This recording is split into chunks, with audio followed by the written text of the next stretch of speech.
اگر تم چاہتے ہو کہ تمہارا نام زندہ رہے تو اولاد کو اچھے اخلاق سکھاؤ۔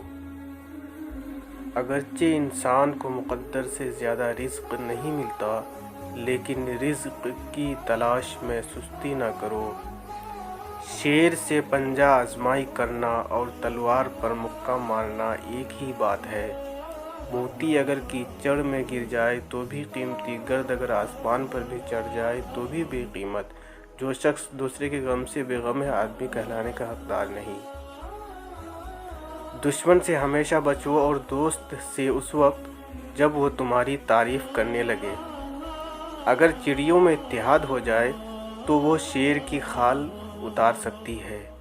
عقل مند اس وقت تک نہیں بولتا جب تک خاموشی چھا نہیں جاتی۔ رزق کی کمی اور زیادتی دونوں ہی برائی کی طرف لے جاتی ہیں۔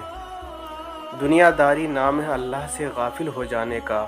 ضروریات زندگی اور بال بچوں کی پرورش کرنا دنیا داری نہیں۔ مصیبت کو پوشیدہ رکھنا جواں مردی نہیں۔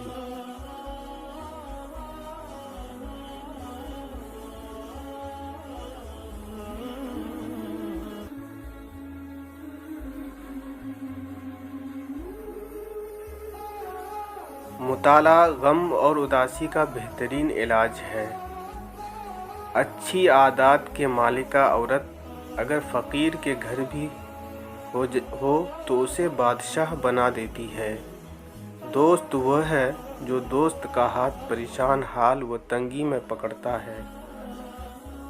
بروں کے ساتھ نیکی کرنا ایسا ہی ہے جیسے نیکوں کے ساتھ برائی کرنا۔ بھوک اور مسکینی میں زندگی گزارنا کسی کمینے کے سامنے دستے سوال دراز کرنے سے بہتر ہے۔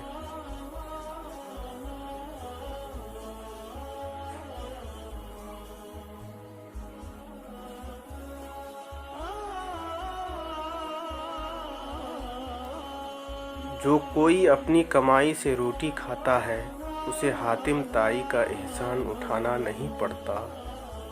سب داناؤں کا اس پر اتفاق ہے کہ حق شناس کتا ناشکر گزار انسان سے بہتر ہے۔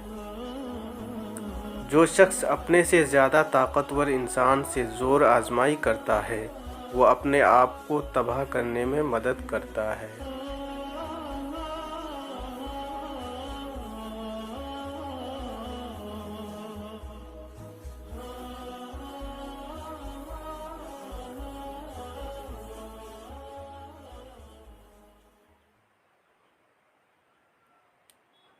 خدا کے دوستوں کی اندھیری رات بھی روز روشن کی طرح چمکتی ہے۔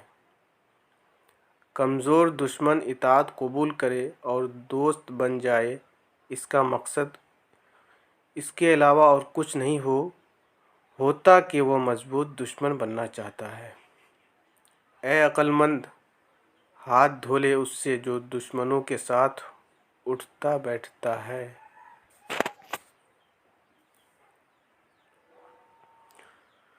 نہ تو اس قدر سختی کر کہ لوگ تجھ سے تنگ آ جائیں اور نہ اس قدر نرمی کہ تجھ پر حملہ کر دیں۔ بہت بہت شکریہ ناظرین۔